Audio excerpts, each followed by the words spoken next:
How is it going, guys?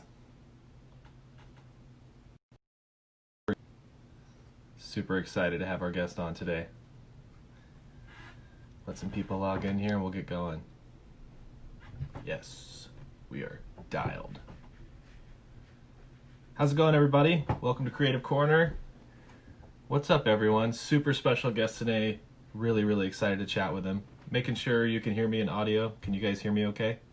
Give me a thumbs up or a wave if you can hear me.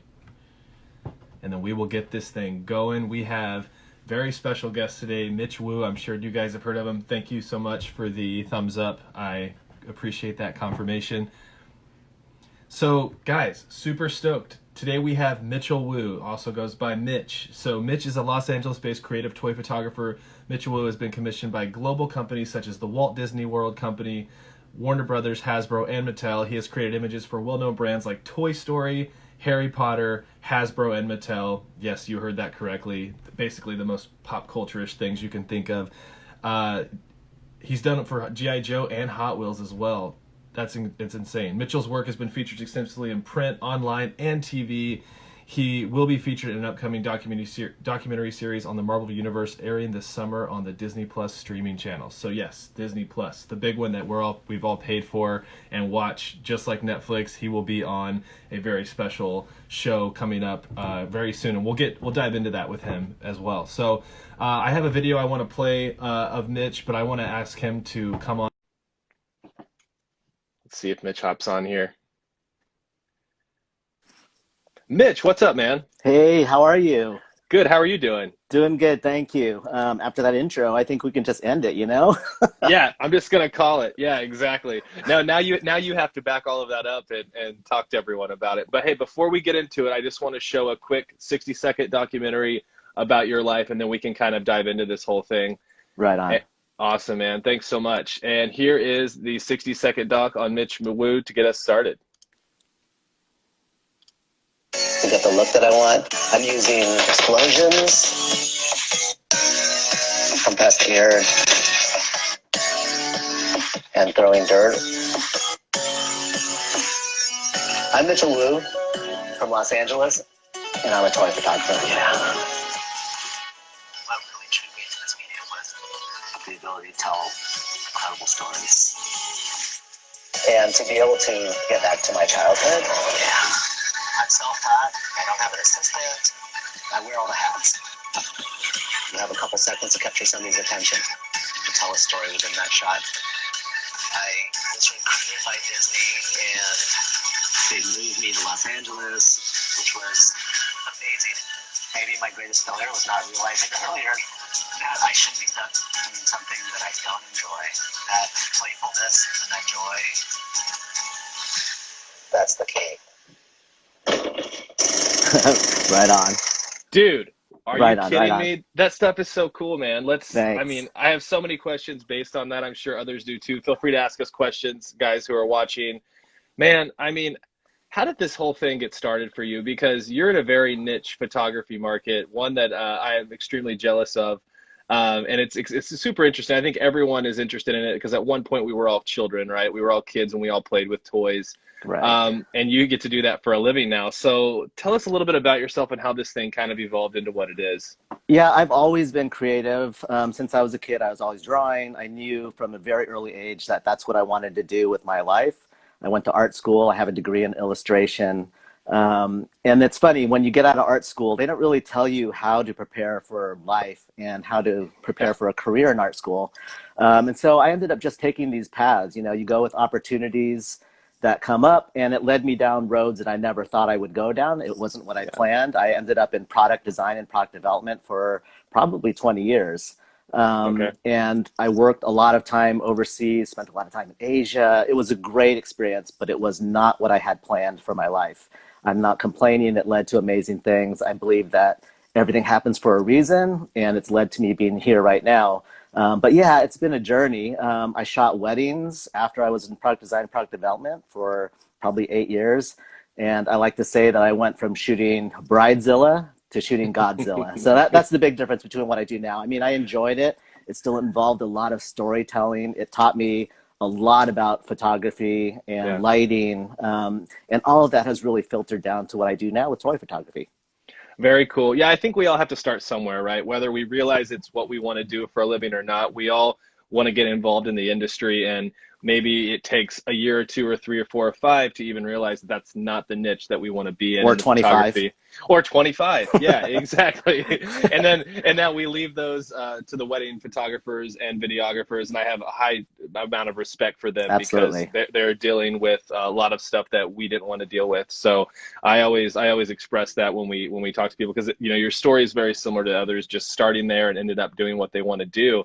But I love your creative aspect. I love what you're doing. I think it's really cool. What's a normal working day look like for a toy photographer, specifically for you? I work out of my house. When I first started, I would go off to like local parks and I'd find cool locations to shoot. But over the past couple of years, I learned that I could do mostly everything either in my house or in my front yard or in my backyard. And it's learning how to create scenes with very little, really. I mean, like we were talking about yesterday, it's like I've gone from shooting people that are 5, 6, over 6 feet tall to 6 inches tall.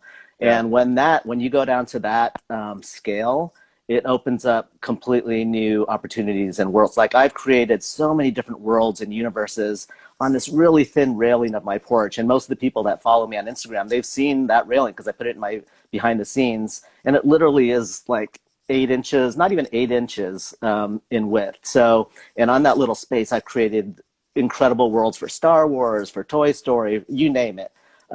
It's just, so my average day would be wake up, if I run into my kid or my wife in the hallway, that's a bad traffic day already, right? I get my coffee. I probably already have an idea in my head.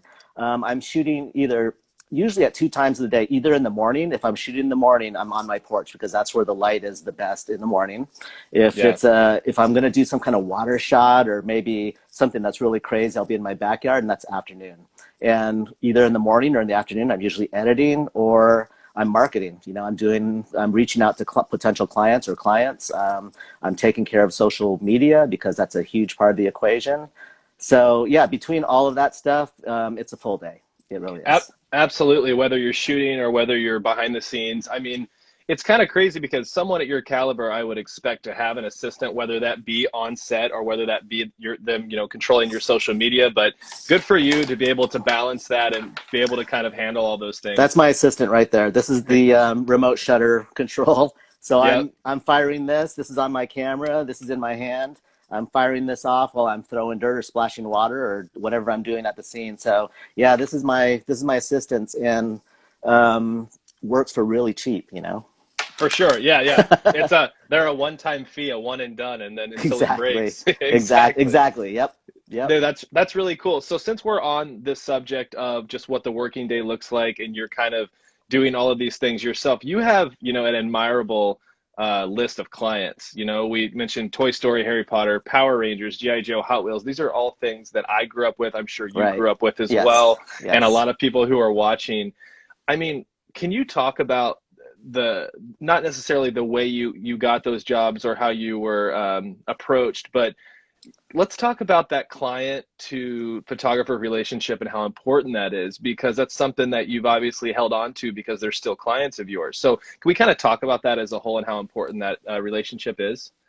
Yeah, absolutely. So when I worked for, through my career in product design and product development, I had the opportunity to work for a lot of different companies. I worked for Disney for 6 years. I worked for other consumer products companies. And while working at those companies, I was sitting on the other side of the table. So I was the person that artists were bringing the portfolios to.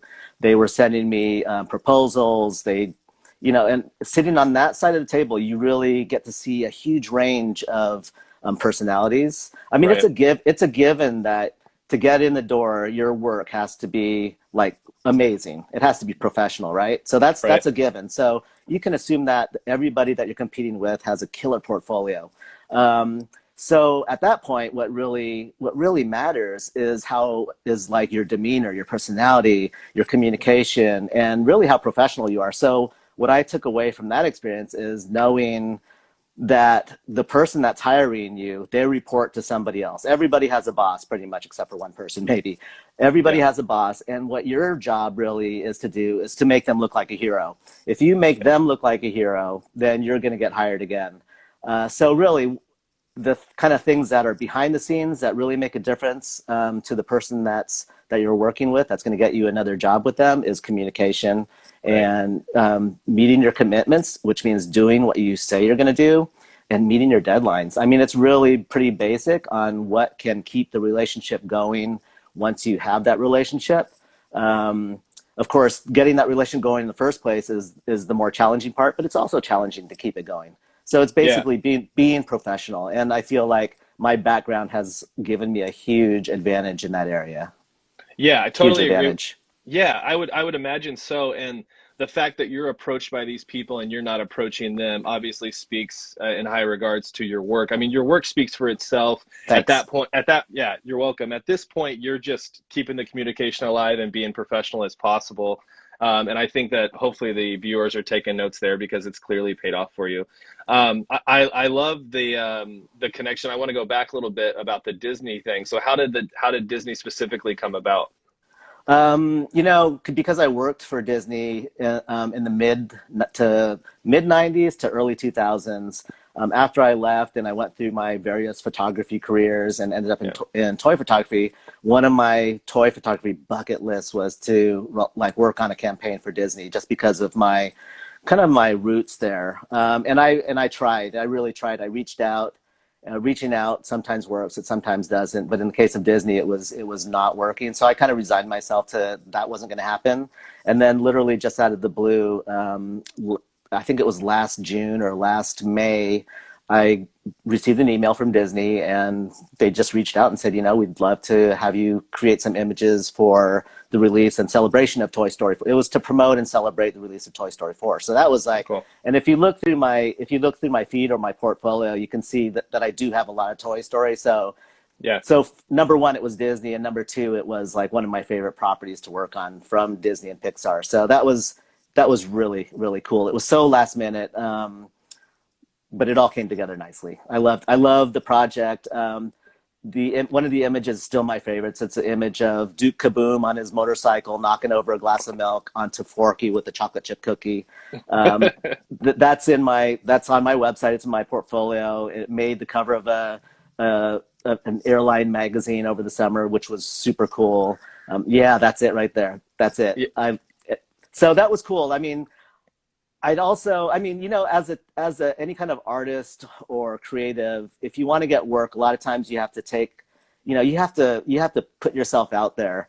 And one of the things that I really also wanted to do was to get an in-flight magazine. I don't know, it's a weird goal, but I've flown enough and I've seen enough of those magazines that it was something that I wanted to do. And it also had to do with being exposed to hundreds of thousands, if not over 1 million people that have never seen your work before. And to me, that's like a huge, huge marketing thing. I mean, that's how I get my work out in front of people who have never really seen toy photography before. So when I was on a flight to Asia, I was like, I'll check this magazine out. And I noticed that they had an artist feature in there. I think it was like a silk screen artist or something. I forget what it was. And I thought, okay.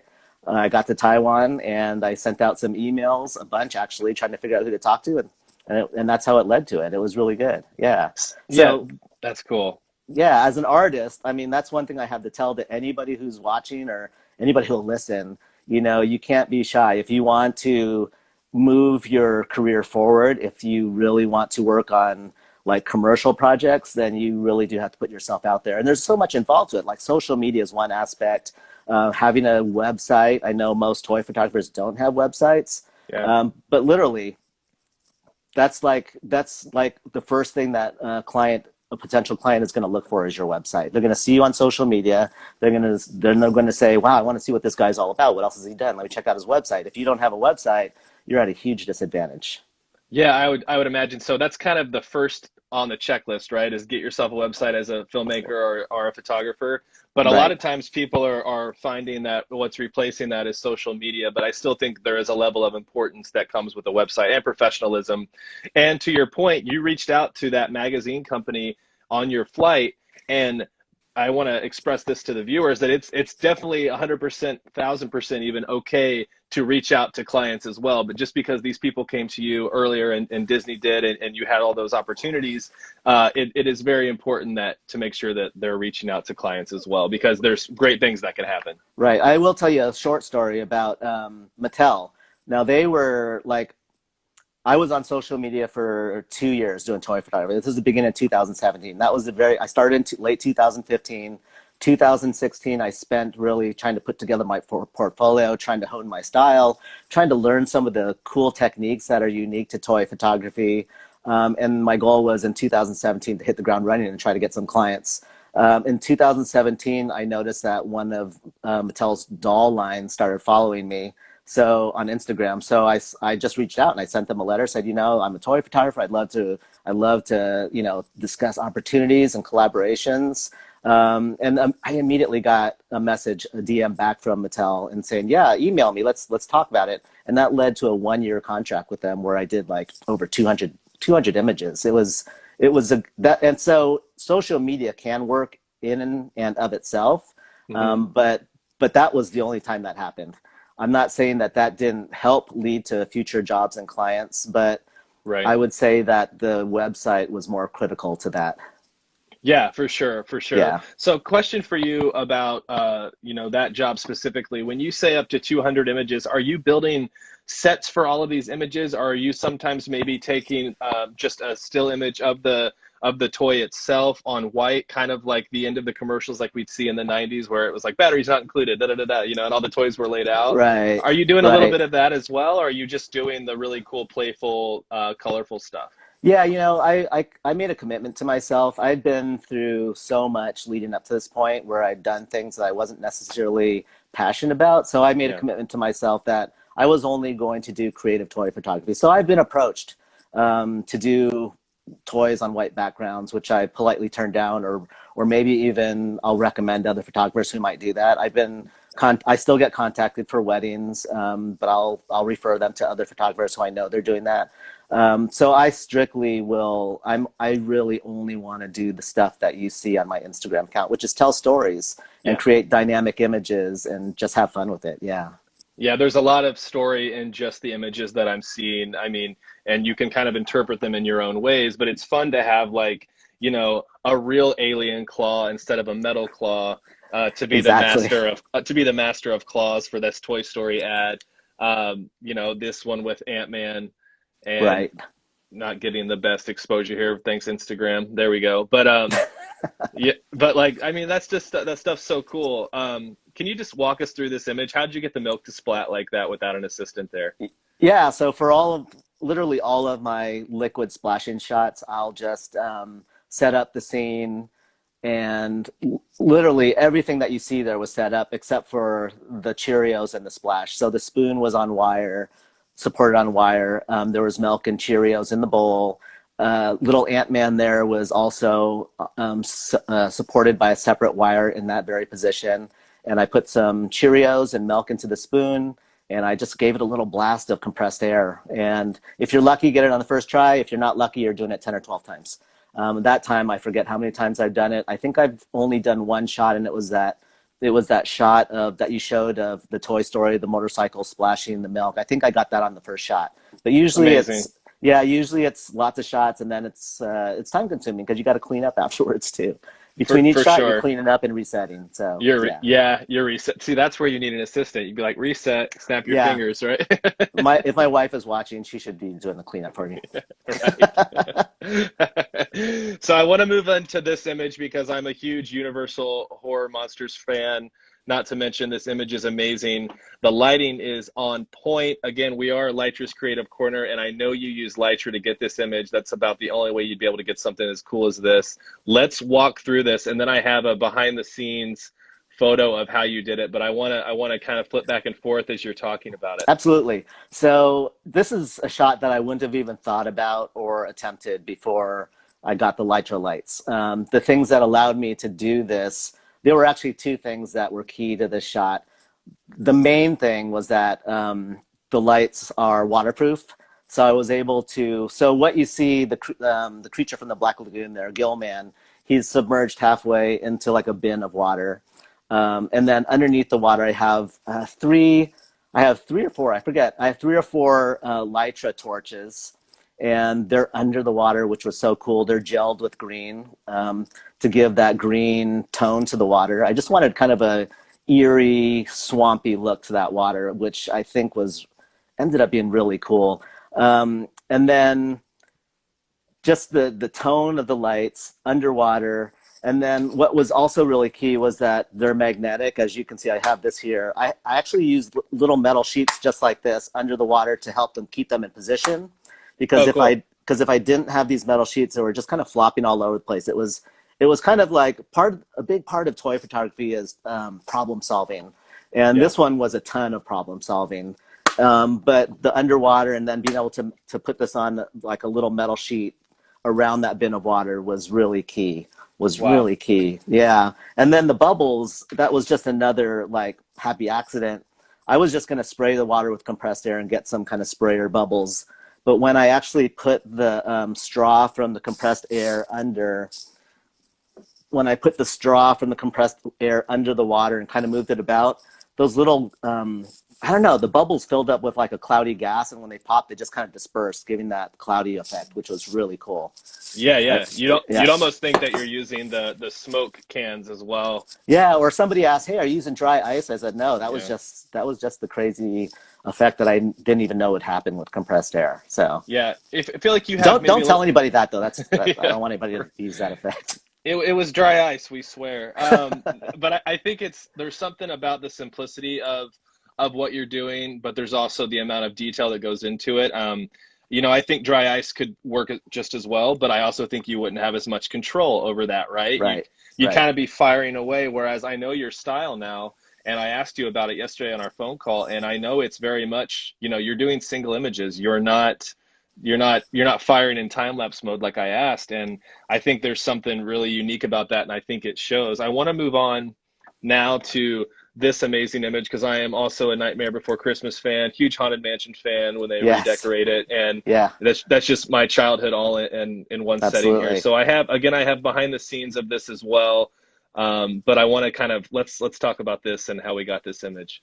Yeah, I think this was the first image that I created after I got my Litras, and I was really taking full advantage of the gels that you could use with the lights. So I was obviously going for a cooler winter tone. This was done in my garage. I taped off the windows so it was dark.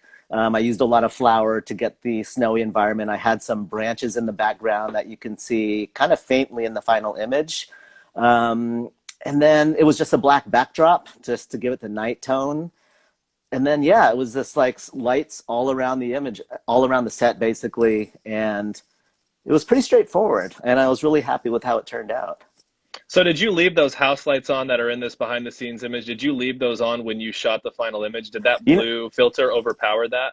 You know what's crazy is there's no lights on in there. It was just my cell phone overcompensating for it. It was actually pretty dark.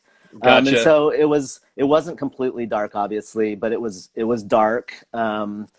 I was shooting at a pretty high ISO as well, but the light, all the light there is from the Litras, which was really cool. Yeah, I can see them all. It's almost, are they on platypods? They're on platypods with the platypod goosenecks, which are amazing light stands. Yes. Yeah, I actually had him on about a month ago, and we chatted about the platypods and those goosenecks, and so it's really cool to see those in action there. I mean, that is just living proof that those things work as well as they do. Yeah, they do. Truly an amazing image, man. I mean, thank you. Yeah, I remember when Litra first posted that, and I was like, you know what, that is some really cool stuff. Not just because I'm a fan of the stuff itself, but I mean, I think it's amazing. So I know that you had a lot to do with Toy Fair. I think it was earlier this year before everything happened, right?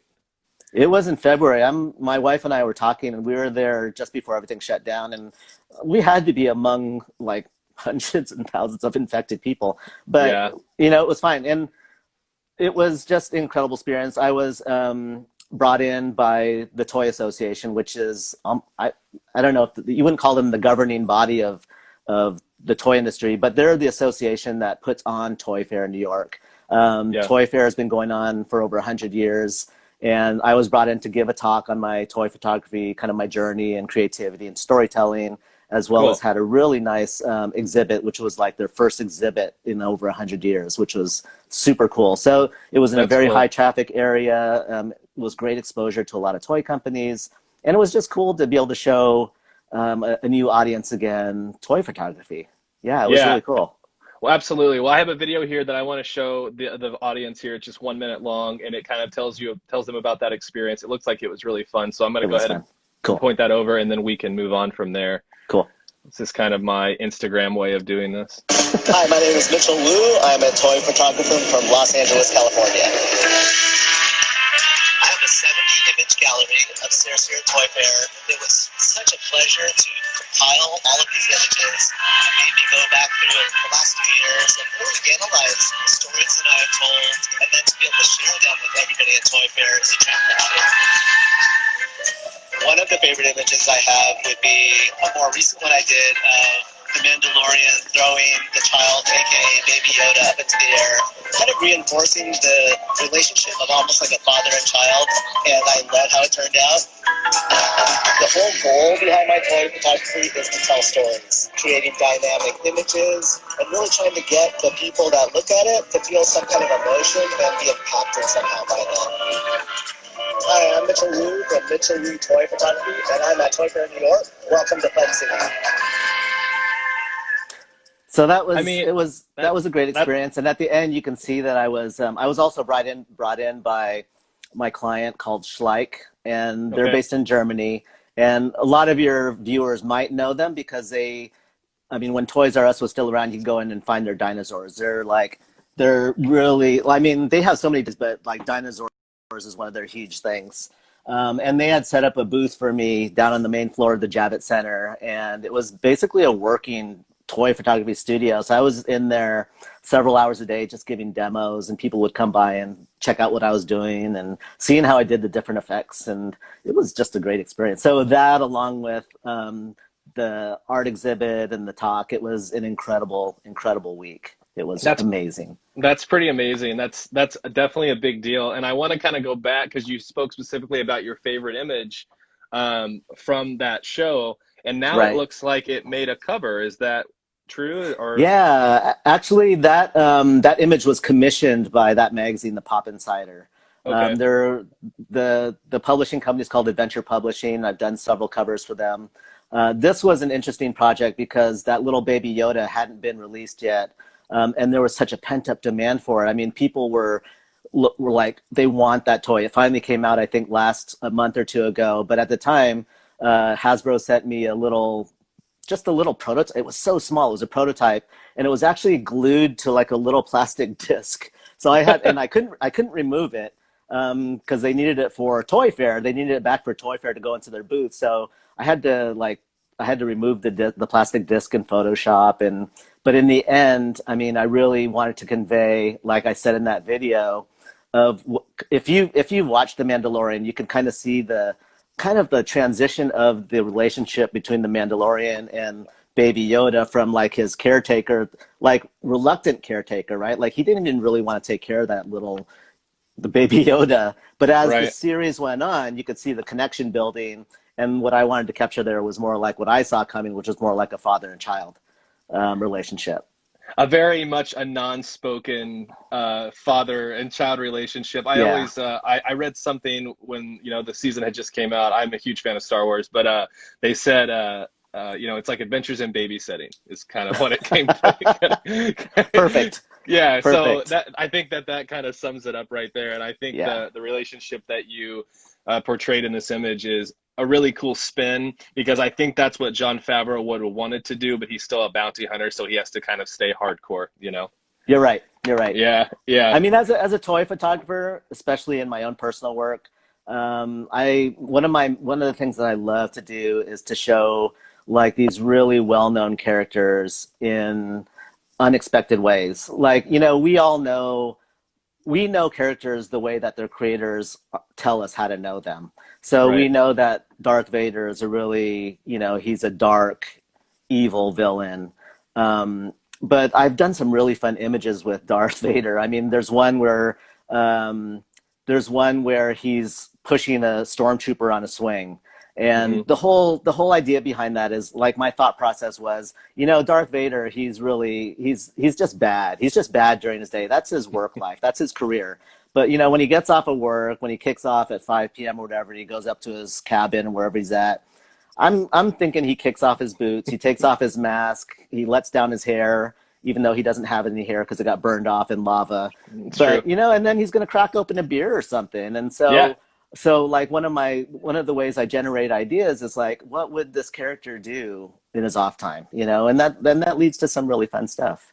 Yeah, there's many stories you can tell just from that image, because it's kind of what, as Star Wars fans, we want to see, but we also know that they're a character and they have to hold true to to what they're trying to prove. Absolutely. Right? Absolutely. Yeah. Be fun to have him and pushing Luke and Leia next to each other together. That'd be what could have been, right? What could have been. Exactly. I also saw one with Darth Vader kind of taking the place of what Rey does when she meditates, and there was smoke around him, and he was using the Force and training and meditating. Now that was done really well. Cool. That was done well before Rey, so I'm not sure if somebody may have got that idea from me. Yeah. Hey, you work with Disney, just ask them, right? Oh, yes, exactly. So I want to kind of move into to Litra itself, because I know you've been using them now a lot. And as you're talking, I am listening. I have you in my headphones. I am going to have to grab a charger just for my phone so we don't lose any power. Sure. But I want you to share with the audience, how has Litra made your life easier? You talked about the magnets on the back for the Universal Monster photo, but what are some other things that have really kind of just played out your way and that you really liked with the lights? Yeah. So I think what's really cool about Litra is that I have 3 of their lights, and one is the torch, which is the small one that I showed on the magnet. The other is the Pro, which is their medium-sized light. It has temperature control, so you could hit cool or warm temperatures. And the largest one is called the Studio, which is kind of lighting me right now, so I can't really show it to you, but it's a full-size studio light. What I love about these lights is whatever need I have, one of those 3 lights is going to take care of it. So far, on those 2 images that you shared of the creature and Nightmare Before Christmas, I did use both of these lights. Okay. But I just love that there's going to be a solution for for any problem or challenge that I have that comes up.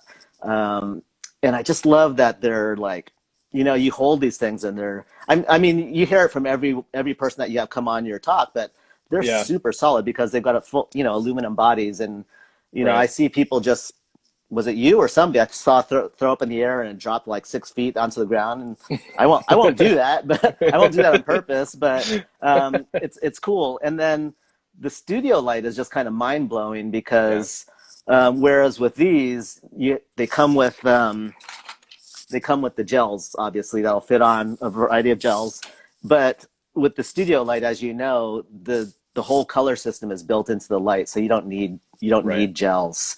Right. It's basically you just, I mean, I was playing around with it the other day and I could nail every color that a gel would provide you just inside the light. So it's pretty fantastic. No, that's great to hear from you. I would imagine. Oh, I'm sorry, I lost you there for a second. Yeah, I'm just saying, just the subtleties of color and the control and temperature and the light control from dim to bright. Those are all things that will have already kind of made their way into my work, whereas before it wasn't really possible. I've used different lights before that just don't have that flexibility and capability. So I'm pretty excited about these. Like you saw with the other 2 images that I did already. Those were not necessarily things that I would have even thought of or attempted before I had these Litras. So they're going to open up a lot more creative possibilities for me. Most of my work is done in natural diffuse light, so in shade, like on the porch or in the backyard. But I always do use lights as fill, and especially to add some rim light to make them pop. I think rim light is, and these are great for that. I mean, I'm not sure if you would say they're underutilizing it, but these are lights, so you use them as they're needed to be used. And to get those rim lights, I mean, that can make a huge difference. It's something that when I first started toy photography, I wasn't using the rim lights. But as you kind of move forward and further into the art form, you just learn different things. And that is definitely a way to make your figures pop a little more from a background. I mean, light, and, you know, when it comes down to it, light is all about shaping volume. And in a lot of cases, you know, as a cinematographer like yourself or a toy photographer for me, light can also be used to create mood Right. based on how much light you have or how you use that light. Another cool thing that I love about these lights is that the barn doors to help shape or control the light. So again, it's the gels, the barn door, the control of temperature and the light and brightness. So much can be done with these. It's pretty cool. And you Yeah. know, I'm sorry, go ahead. I was just gonna say, I think for you too, I mean, you're dealing with such small sets. I mean, stuff that you're dealing with your fingertips. I mean, the torch and the pros there are, it's nice to be able to get them into smaller places, right? Because I'm sure you've had lights Absolutely. before in the past, but being able to get them maybe under a figurine, and you've never been able to do that. Right. That's huge. Right. So, as Yeah. an example, I did a shot a long time ago of Slink Dog from Toy Story, and I put him in the refrigerator, and he was just kind of like, you know, he was like a hot dog in the refrigerator. It was kind of ridiculous. But if I were to do that now, I could use the small lights. I could put my camera on the platypod in the back of the refrigerator, and I could get that shot of that same shot, but with me looking in and reaching for that hot dog. You know, that's the difference with the small lights and the way to be able to get the camera in the refrigerator. So I didn't want to turn this into like a late night infomercial, but I just to again, it just trips me out that, you know, There you go. it's just fantastic. I know that's cheesy, right? But it's just amazing that you can do this with lights, because I could never do that before, you know, with the Right. lights that I used before. And when I was a wedding photographer, I used speed lights. Okay, so they were a lot Mhm. larger. But when I started doing toy photography, it was overkill for me. The speed lights were overkill, Right. and I love using continuous lighting just because you can see real time the amount of light and where the shadows are falling, and you can control it a lot more. So I think this is the culmination of years of trying different things, and to finally finding something that really can fit all of my needs, even underwater Uh, stuff. You know, it's cool. yeah. Well, yeah, and you said, you know, it comes off that comes off cheesy. It doesn't really, because I mean, people who are doing what you're doing, I know there's a lot of toy photographers on here that they've been chatting in. I can't express how important, you know, being waterproof, just the size and durability in itself. You know, you're probably traveling. Maybe when you were at Toy Fair, you were maybe doing a demo with a set, and you were showing people how to do stuff. It's just nice to be able to have all of that in one area. And I guarantee you, strobes and stuff like that was overkill for what you were doing. I mean, trying to dial that in perfectly would just be a nightmare, I would imagine. Yeah, I tried it first, and it was definitely not working. So yeah, Yeah, yeah. strobes So great for weddings, you know, and filling up a reception yeah, room. But yeah, totally. this is totally different. Yep. Yeah, it's a whole different ball game. So I kind of want to move into the future with you now. I know that I mentioned at the intro that you are working on an upcoming documentary series, or you're in a documentary, and I saw some behind the scenes images of that as well. Disney Plus is huge right now, man. I mean, it's one of the number one streaming things, net platforms, you know, that's in the US currently. And they have a lot of amazing originals on there, from the Imagineering story to other Right. things like that. So what is this whole thing about with you, and what's next for you in this? What is the documentary about? Or Yeah, so what's the documentary about? How did you become approached? When is it going to be released? What can you tell us that we should know and look forward to? I know actually very little about it, except that I do know it's about the Marvel universe, and I think it's 8 episodes, 8 to 10 Okay. episodes. Each episode will focus on a different area of Marvel. So the first episode may be the genesis of how that came about, maybe comics. Another episode may be about how, you know, take you to Hasbro. I'm going to be in the episode that's about toys, and I'm Cool. just one segment of that episode. I know that they wanted to show different ways that people play with with the Hasbro toys, the Marvel toys, and I think you can almost consider toy photography as like a different way of playing with toys. I mean, it beats me going out into the sidewalk or the park and just taking out my action figures and playing, right? Right. That would be a little, I have a feeling I'd see some cops rolling up on me not too much longer. But it's cool because as a toy photographer, I'm tapping into that 10-year-old kid that I used to be. And it used to be buried really, really deep within me. But doing what I do now on a daily basis, that 10-year-old is just like underneath the surface of my skin waiting to come out. But yeah, so the documentary, 8 episodes, I think. I can't wait to see it. They started off by filming me in New York, following me around Toy Fair. They came back to my house a week later, and I did two shots for them here.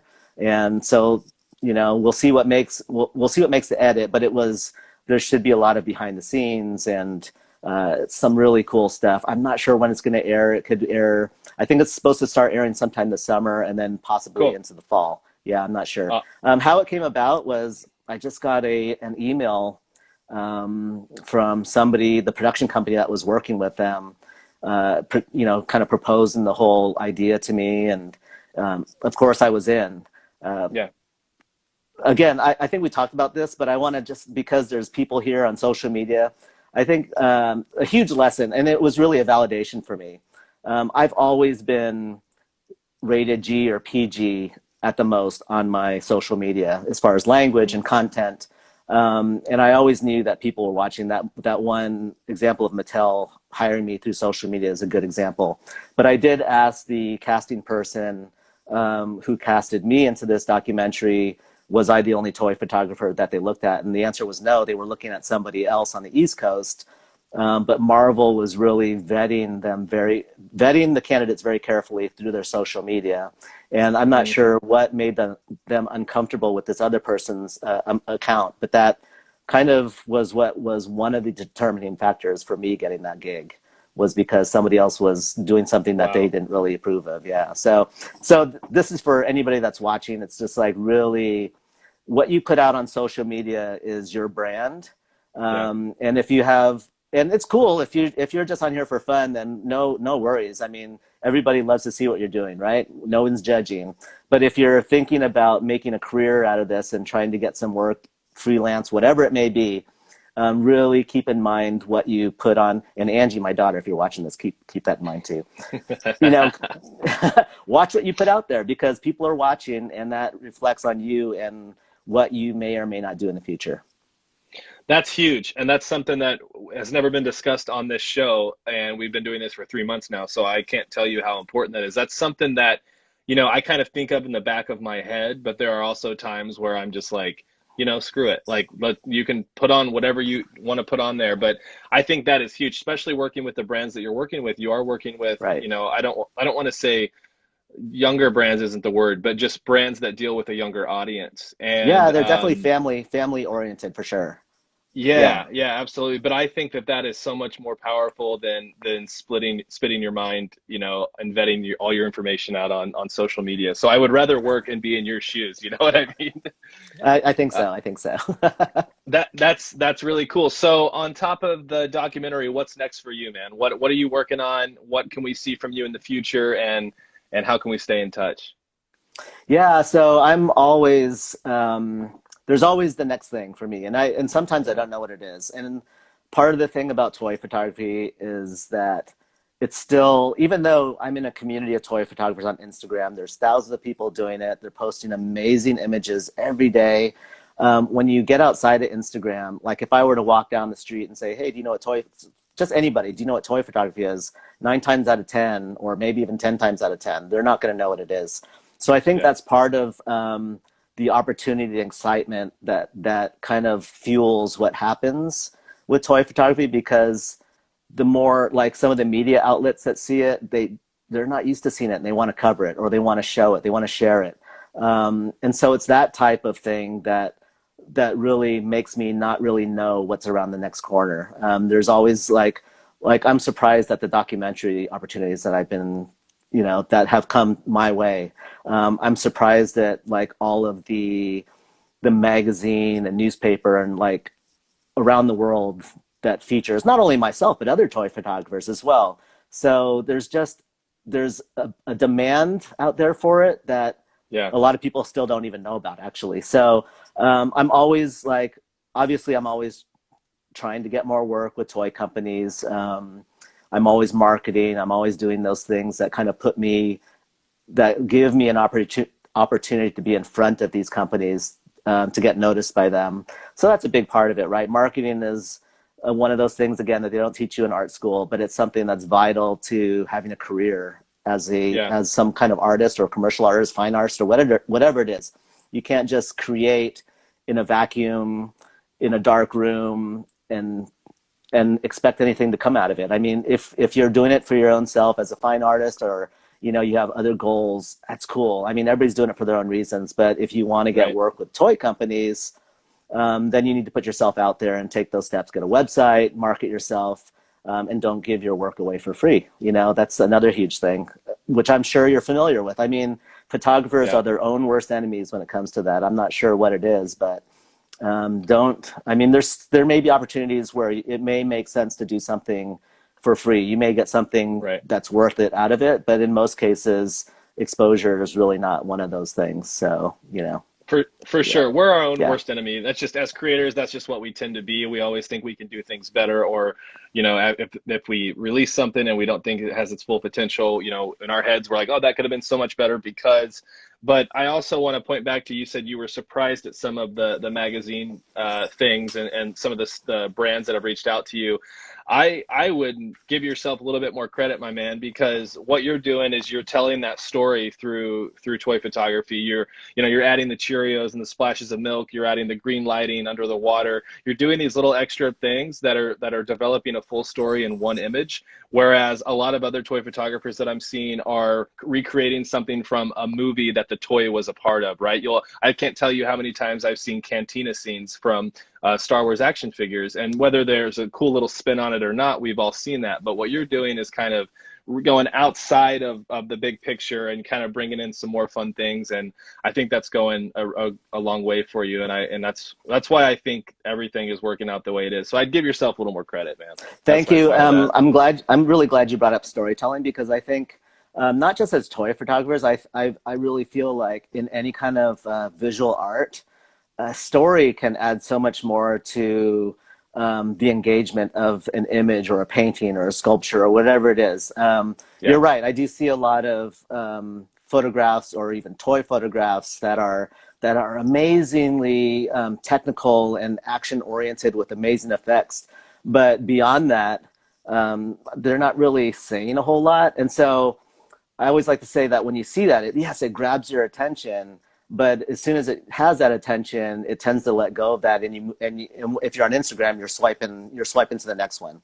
But if you're it's a really good point that you brought it, because I think that potential clients, when they look at your work, they want to see something that engages them. Like I like to say, it's like you have to have a really cool image that grabs you by the collar and says, "Hey, look at me." But then once that happens, like, is the image just going to let go of you so that you can keep walking, or is it actually going to, what my goal is to pull you into that image through the story, so that you can spend a little time in there and kind of live in the world that I created for those toys, because once that happens, if it's a brand that I'm working with, then that means there's going to be more engagement with that image. It's going to be more, it's going to be better for the brand. Just to have people engage with that image. And that's ultimately the goal of professional toy photography, is to build that engagement. Yeah, absolutely. Storytelling, Well, that's what I'm trying to do as a cinematographer. That's what wedding cinematographers and photographers try to do. They try to capture the story of the day, not just what is being seen. Right. And I think you're doing a great job with that, with all the props. One last question for you, and then I got to let you go. But I'm curious to know, this is just from me personally, do you spend more time, you think, building the set or taking the image and editing the image?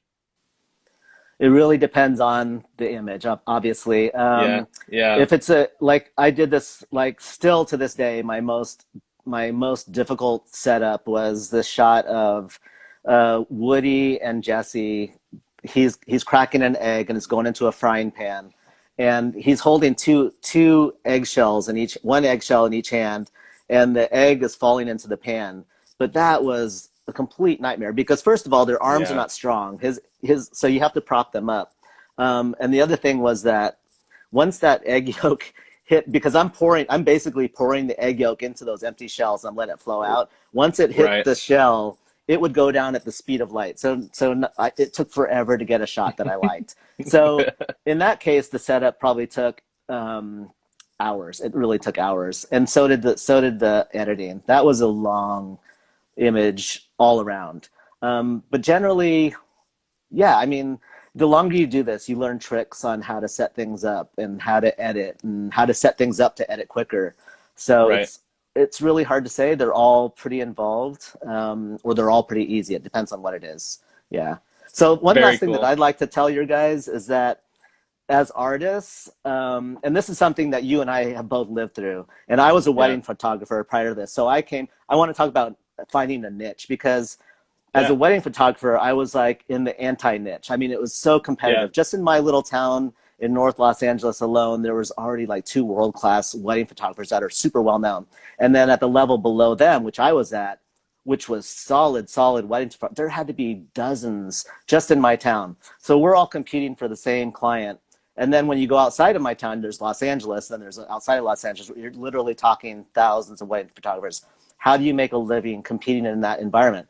So knowing what I know now, and if I was still a wedding photographer, I would create a niche for myself by doing something like focusing on cosplay weddings, something like that, you Yeah. know, because there's Yeah. definitely a market for that. So if I put myself out there and said, you know what, I'm the cosplay guy. If you're doing a Star Wars themed wedding, or if you're doing anime, I'm the guy. And I bet I could get a lot of national work, not just local.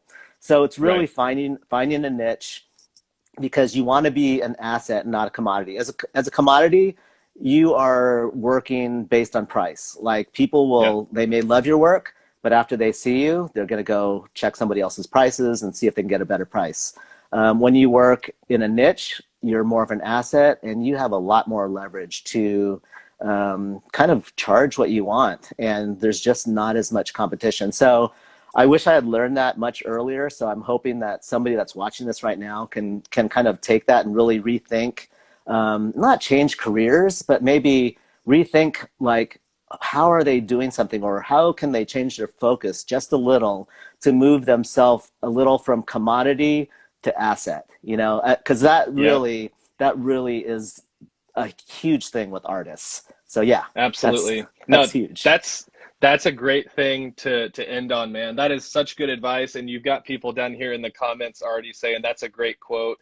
You want to be an asset, not a commodity. So I think that is something that's going to stick with them. And what a way to spin that. You know, if you're a wedding photographer or cinematographer, look into a more niche market within that niche, and that's something Exactly.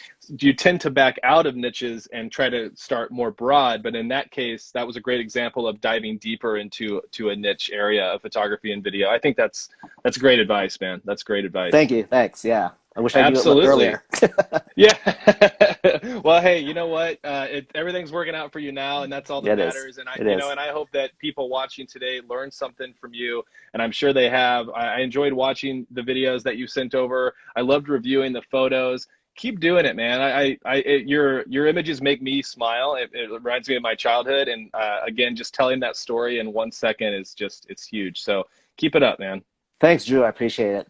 I really do. Absolutely. Mitch, I really appreciate you being on our show today, Electra's Creative Corner, and let's be in touch. Next time I come out to LA, let's grab some lunch and a beer and let's chat all things photo and video. Can't wait, man. Thanks. Awesome. All Thanks, right. guys. Take care. Awesome. Thanks, Mitch. Talk to you All right. soon, man. Bye-bye. Bye. Guys, Mitch Wu, he is so cool. Like I said, I talked to him yesterday on the phone before this, and he just had a lot of really cool insight. Great guy. And I highly suggest going to mitchellwuphotography.com. Check out all of his images. He's got videos on there from behind the scenes. Add him on Instagram. The link is right down there. The handle is. You can add me as well if you'd like. Ask me questions, ask Mitch questions. There are a ton of questions that we didn't get to today because Mitch was just talking about all sorts of amazing things, and we kind of dug deeper into each photo and each video. So there's a lot more that you can ask him. I highly suggest moving over to his page or his website and asking him. Next week, we have Chris Ray with DC Shoes. He's a professional skateboard cinematographer. That is going to be really, really cool. So I'm excited to have him on. So that's it. That's it for today, guys. Litra's Creative Corner. We will see you guys next Thursday at the same time. Thank you so much for joining us. Thank you for your questions. Thank you for your comment and feedbacks. This is going to be a really good one coming up, and I was really stoked on today. So talk to you soon, guys. Thanks so much.